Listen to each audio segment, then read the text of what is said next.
World કપમાં સટ્ટાબાજીનો એક નવો મામલો સામે આવ્યો છે અને આ કેસમાં ગુજરાત પોલીસે રવિવારે 2 લોકોની ધરપકડ કરી છે. હકીકતમાં અમદાવાદ ક્રાઇમ બ્રાન્ચમાં અનેક ફરિયાદો નોંધાઈ હતી કે કેટલાક લોકો ગેરકાયદેસર રીતે ટી20 વર્લ્ડ કપ મેચનું લાઇવ સ્ટ્રીમિંગ કરી રહ્યા છે અને ડમી વેબસાઇટ દ્વારા સટ્ટાબાજી પણ કરવામાં આવી રહી છે. ટી20 વર્લ્ડ કપ 2024ના પ્રસારણ અધિકારો સ્ટાર ઇન્ડિયા પ્રાઇવેટ લિમિટેડ પાસે છે અને ગેરકાયદે સ્ટ્રીમિંગના કારણે સ્ટાર ઇન્ડિયાને ભારે નુકસાન થઈ રહ્યું હતું. સાયબર ક્રાઇમ પોલીસે સર્વરને ટ્રેક કરતા ઊંઝા નગરના દિવ્યાંશુ પટેલની ધરપકડ કરી. એક રિપોર્ટ ગુજરાત ગીતા ન્યૂઝ અમદાવાદ શહેર. સ્ટ્રીમિંગ કરનારા આરોપીઓની ધરપકડ કેટલા આરોપીઓ છે અને કઈ રીતે આ લોકો સ્ટ્રીમિંગ લાઈવ કરતા હતા અને કઈ રીતે બેનિફિટ મળ્યો? સાયબર ક્રાઇમ અમદાવાદમાં આપણે ગુનો નોંધ્યો છે, જેમાં આઈસીસી વર્લ્ડ કપ જે અત્યારે ચાલુ છે એની લાઈવ સ્ટ્રીમિંગ અને અધિકૃત રીતે આ વેબસાઇટ પર magicwin.com કરીને એક વેબસાઇટ છે એના પર ચાલતી હતી, જેના અનુસંધાને આ ગુનો નોંધ્યો છે. આની તપાસ કરતા મૂળ જે આપણને આરોપી મળ્યા છે એમાં એક દિવ્યાંશુ પટેલ કરીને છે, જે ઊંઝાનો છે, મહેસાણાનો, અને એ અહીંયાથી એને ડોમેન લીધું હતું જેના પર આ લાઈવ સ્ટ્રીમિંગ થતી હતી, ઇલીગલ સ્ટ્રીમિંગ. એની સાથે 2 બીજા જણ છે, એક હર્ષ પટેલ છે જે ઊંઝાનો છે અને એક શુભમ પટેલ છે જે કેનેડા રહે છે. આ 3 જણ મળીને આ આખું કામ કરતા હતા. એમાં મૂળ જે શુભમ પટેલ છે એ ક્લાયન્ટ જે વેબસાઇટ્સ જેના પર આ સ્ટ્રીમિંગ પ્રસારણ કરવાની છે એ જ ક્લાયન્ટ શુભમ પટેલ શોધીને લાવતો હતો. ડોમેન આને દિવ્યાંશુ પટેલના નામે હતા અને આગળ પછી આ લોકો સર્વર ભાડે લેતા હતા, જેમાં હર્ષ પટેલ અને શુભમ પાસે આ ભાડાના સર્વર હતા અને આ લોકો એના પર સ્ટ્રીમિંગ કરતા હતા. આપણે દિવ્યાંશુ પટેલ પાસેથી 3 કમ્પ્યુટર, મોનિટર, લેપટોપ, આઈપેડ અને 6 ફોરેનના ડેબિટ કાર્ડ મળ્યા છે. અને બીજી તપાસ દરમિયાન એ પણ જાણવા મળ્યું છે કે એ પોતે આઈટીઆઈનો સ્ટુડન્ટ હતો અને એના પછી એને વેબ ડેવલપિંગનું કોર્સ કર્યું હતું. 2020થી એને SS247 લાઈવ અને SS247 લાઈવ 2 ડોમેન એને ચાલુ કર્યા હતા અને એના દ્વારા આ લોકો આ વેબસાઇટ પર અને અનેક બીજી વેબસાઇટો પર આ લાઈવ સ્ટ્રીમિંગ કરતા હતા. આપણે જ્યારે તપાસ જે ટેકનિકલ તપાસ કરી એમાં એ પણ આવ્યું છે કે આ સ્ટ્રીમિંગ જે થતું હતું એ પાકિસ્તાનથી ના નેટવર્કથી થતું હતું. ત્યાં અઝમલ કરીને છે જે ત્યાં એક કેબલ ઓપરેટર છે અને અઝહર અમીન કરીને જે કેબલ ઓપરેટર છે એના પાસેથી આ સ્ટ્રીમિંગની ફૂટેજ એ લોકો ત્યાંથી મેળવતા હતા. એ પાકિસ્તાનમાં ટીવી કેબલનું કામ કરે છે અને ત્યાંથી આ લોકોને આપતા હતા. બધા 3 અને આ અઝહર પણ સતત વોટ્સએપ દ્વારા કોન્ટેક્ટમાં રહેતા હતા અને અનેક વેબસાઇટ બીજી પણ છે જેની આખી લિસ્ટ અમારી પાસે છે, જેમાં આ ફૂટેજ પ્રોવાઈડ કરવામાં આવતું હતું. જી, તો આપણે દિવ્યાંશુ પટેલની ધરપકડ કરી છે.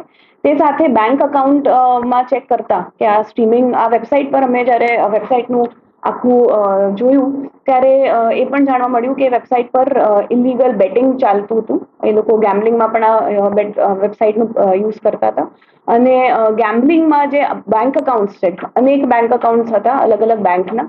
એમાંથી એક અહીંયા અમદાવાદના બેંકનું હતું, બંધન બેંક અને બંધન બેંકમાં અકાઉન્ટ હતા અને એનો એ અકાઉન્ટ ડમી અકાઉન્ટ પ્રોવાઈડ કરનારની પણ અમે ધરપકડ કરી છે.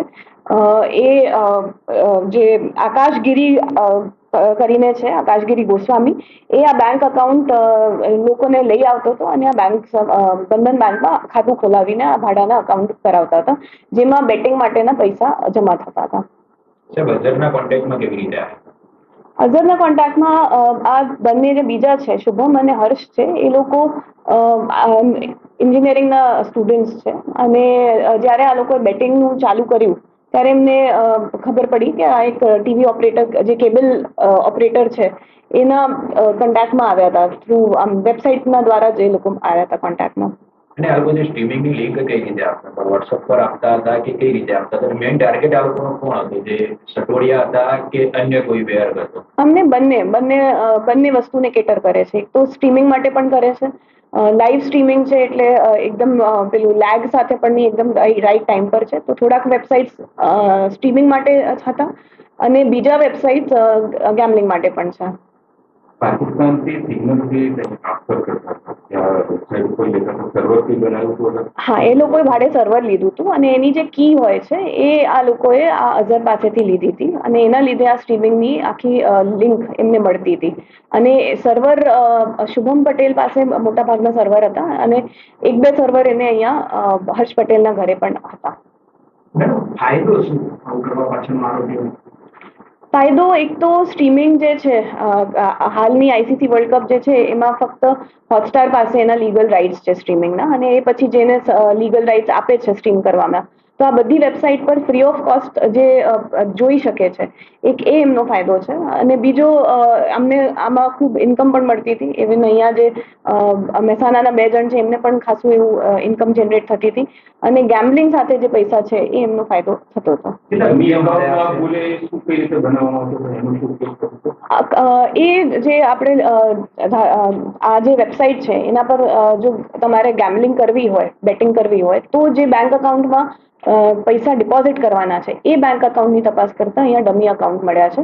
જે ભાડે આપનાર છે, જે અકાઉન્ટ હોલ્ડર છે, એમને પણ ખ્યાલ નથી કે એમનું અકાઉન્ટ આ પર્પઝથી લીધું છે. એ લોકોને શોધીને એમના અકાઉન્ટ ખોલાવાનું કામ આ આકાશગીરી કરતો હતો.